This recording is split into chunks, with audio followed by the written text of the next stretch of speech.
सनातन शब्द चारों वेदों में नहीं है, चारों वेदों में सनातन शब्द नहीं है। भगवान शब्द चारों वेदों में नहीं है। चारों वेदों में अलख, निरंजन, अवधु ये शब्द भी नहीं है।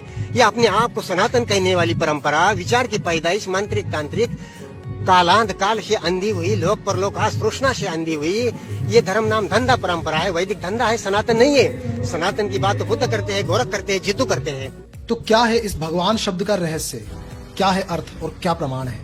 देखो, सबसे पहले तो भगवान शब्द के कई अर्थ हैं और सब ने अपने अपने हिसाब से कई सारे अर्थ इसके निकाले हैं। सारे अर्थ गूगल पर अवेलेबल है, वो मैं आपको नहीं बताऊंगा। समझना यह है कि भगवान शब्द बना कैसे, कहां से आया और उसके आर्कियोलॉजिकल एविडेंसेस क्या है। तो दोस्तों, दरअसल समण संस्कृति के समय पाली भाषा में भगवा शब्द का ही विकसित रूप है भगवान, और समण संस्कृति में इस भगवा शब्द का अर्थ है भग रागो, भग दोषो और भग मोह, यानी जो राग द्वेष और मोह को भंग कर दे, उसे नष्ट कर दे, उसे छोड़ दे, उसे त्याग दे, उसे कहा जाता था भगवा।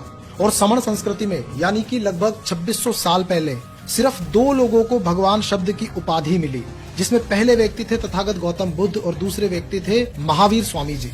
दोनों के नाम भगवान बुद्ध और भगवान महावीर पुकारे जाते हैं, क्योंकि इन 2 महापुरुषों ने अपने अंदर के राग द्वेष और अपने अंदर के विकारों को नष्ट कर दिया था, इसीलिए इन्हें भगवा और फिर भगवान कहा गया। लेकिन समय के साथ इस भगवान शब्द का अर्थ बदलकर किसी मोक्षदाता, किसी अलौकिक शक्ति या किसी चमत्कारिक व्यक्ति के रूप में हो गया।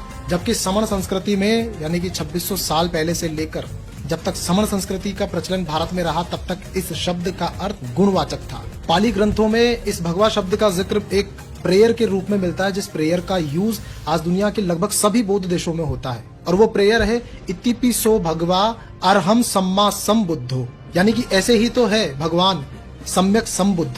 आज बौद्ध भिक्खु अपने डेली रूटीन में कहते हैं नमो तस्सो भगवतो अरहतो सम्मा संबुद्धस्य, यानी नमस्कार है उन अरहत सम्यक संबुद्ध भगवान को। यानी भगवा, भगवतो, भगवते के बाद भगवान का विकास हुआ।